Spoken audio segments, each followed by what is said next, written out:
Okay, that's the Pride of Strathmoor.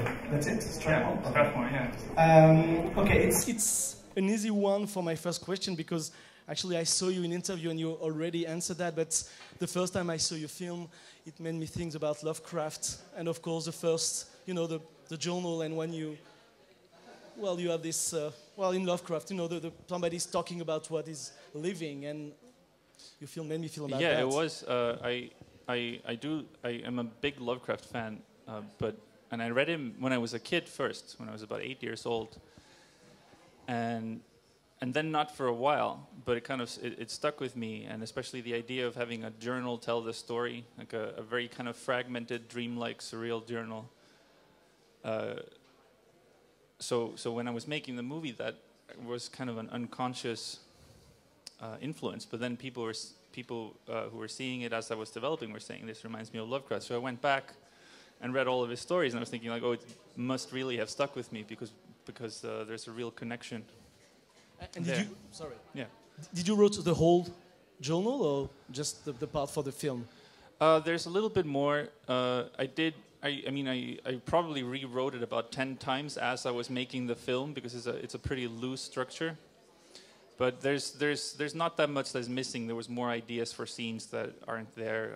Like there's mostly just more training for the boxing and you know, just a little bit longer scenes. But because I didn't have too much time to finish the film, those were left out.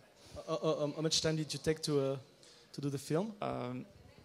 Well, I started developing it, where I started thinking about it in 2009 as a boxing film. But when I started my master's degree, I wrote the first version of it, and then I finished it as my thesis. So the actual production of it was something like 2 years, where I was just where I was doing the designs, and then the storyboard, and then the animation probably was about 3 semesters. It was almost a year and a half of doing almost nothing else.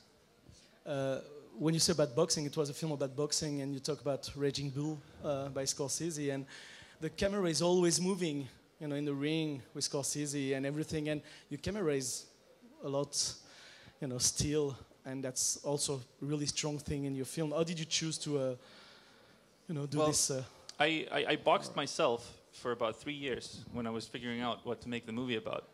So my biggest concern was to get it to feel like it does feel when you box, but since there's no main character in the ring in the film, you see it all from the perspective of the pastor. So you're experiencing it mostly outside of the ring until it gets very intense, and the pastor starts experiencing him as the white fighter, and that's when you go inside. Before, it's very far away and still, and you go inside the thing when the big punch comes, so it's almost like the pastor is seeing it coming.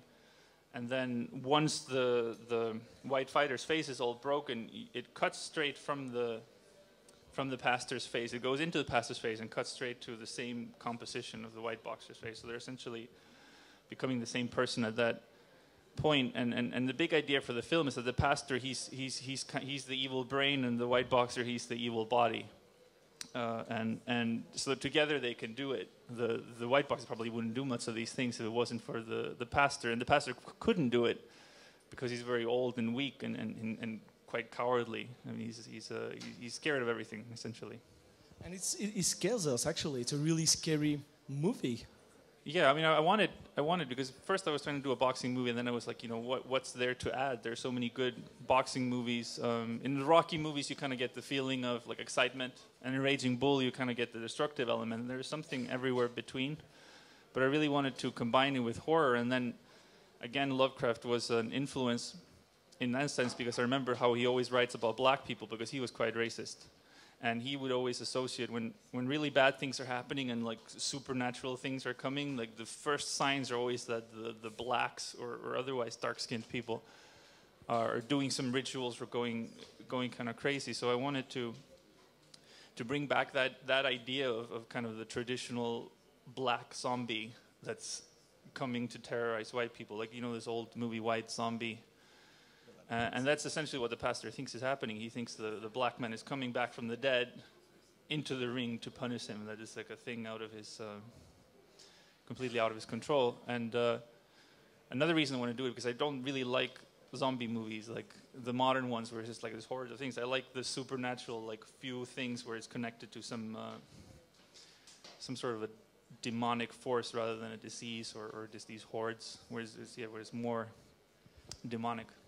How did you work the voice? Because I really thought about, Caligari, for example, an expressionism, German expressionism. Well, you understand. Yeah. And, we feel like we're really inside him and really inside his thought. Yeah, that's a big influence, both the German expressionist art and then the films, because I really like perspective films where you follow one character and then you experience the world how he experienced it. So the way it's drawn, it's all representing his worldview. And I think they did it in live action for the expressionist films, but in animation is even better because you can take it so much further.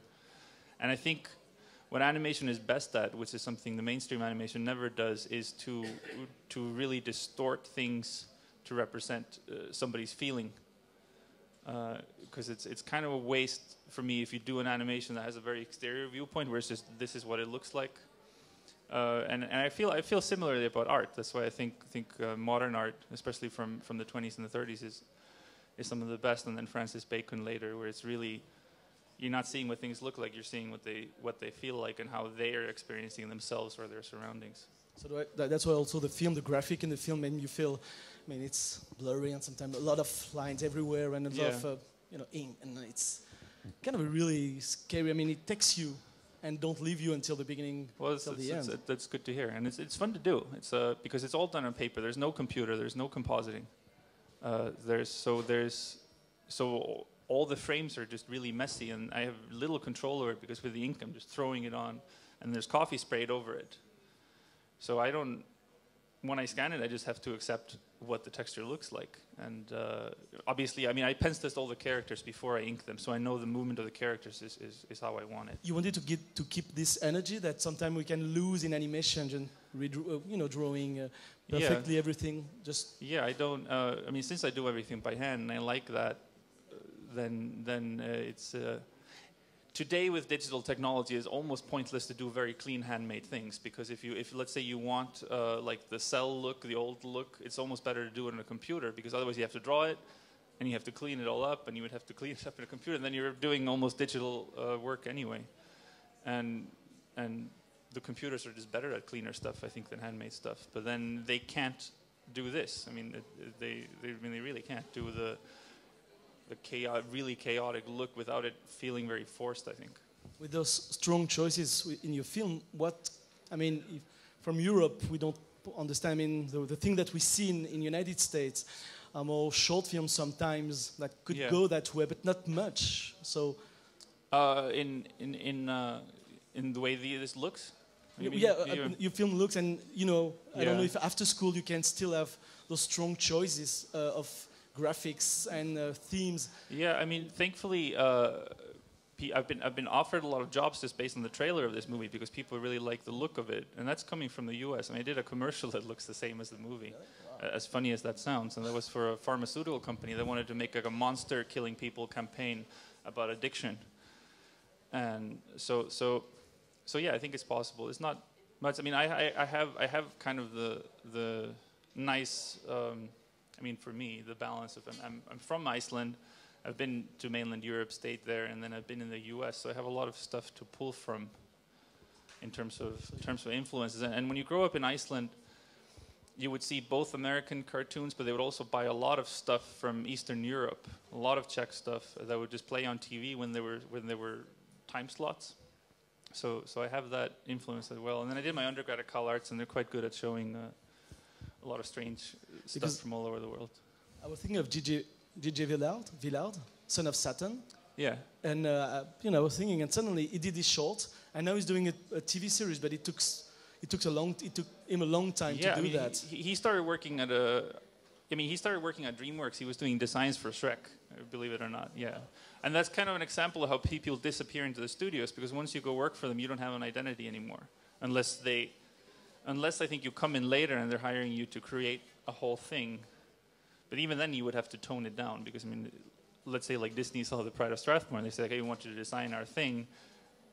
They're not going to turn their whole department into like these paper drawing people like splattering ink all over their thing, like even if they would base it on designs.